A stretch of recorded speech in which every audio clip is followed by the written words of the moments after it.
सोन्या चांदीचा चमचा घेऊन ज्यांचा जन्म झाला त्यांना काय कळणार दीन दलित आदिवासी भटक्या विमुक्त आरक्षणवाद्यांचं जगणं? त्यांना काय कळणार अस्पृश्यता? त्यांना काय कळणार मनीषा वाल्मिकी? त्यांना काय कळणार सूर्यका प्रियंका आगे? त्यांना नाही कळू शकत जातीवाद, विषमता, वर्णव्यवस्था. बापाच्या घराण्याशाहीचं आरक्षण मिळवणाऱ्यांचं अस्तित्व शून्य आहे.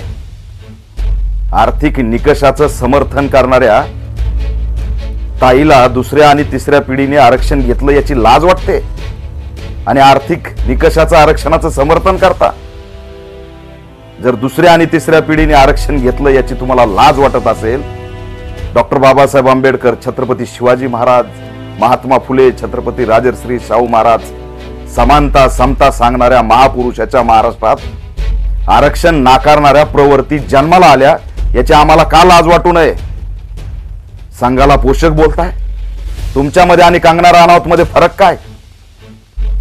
आज एका मराठा घटकाच्या आरक्षणासंदर्भात या ठिकाणी चर्चा सुरू असताना आर्थिक निकषाचं समर्थन करताय.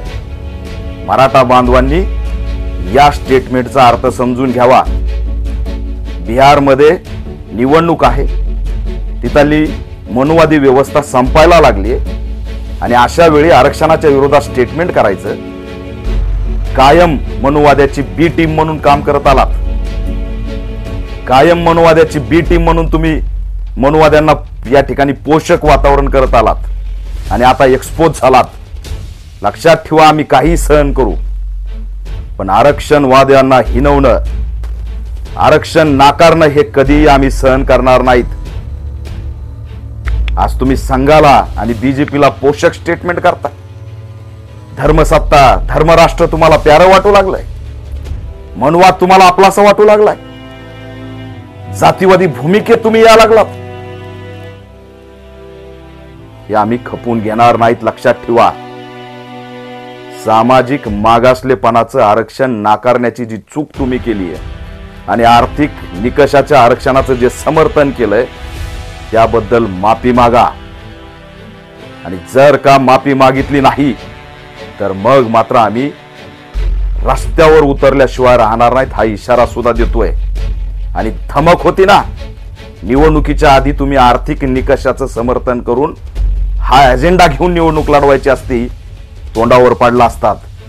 आणि येणारा काळ, आरक्षण जर नाकारून पुढे जाण्याचा प्रयत्न करत असाल तर येणारा काळ हा राजकीय अस्तित्व संपवणारा असेल. हा एक गर्भित इशारा ताई आम्ही तुम्हाला देतोय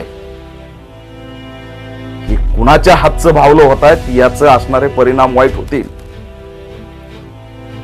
प्रशिक्षण शिबिरामध्ये आरक्षणावर खुनवा खुनवी, याच्याकडे बघून त्याच्याकडे बघून लय मोठं भाषण दिलं.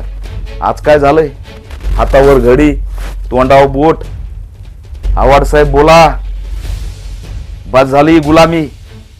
आज तरी डोळे उघडा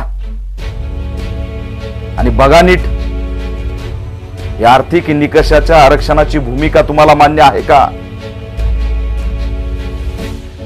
दुर्दैव आहे की पुरोगामी विचाराचे आम्ही म्हणणारे मनुवादी विचाराचं समर्थन करायला लागले.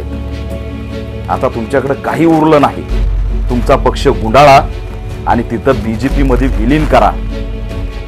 एवढंच असणारं तुमच्याकडे आता उरलंय.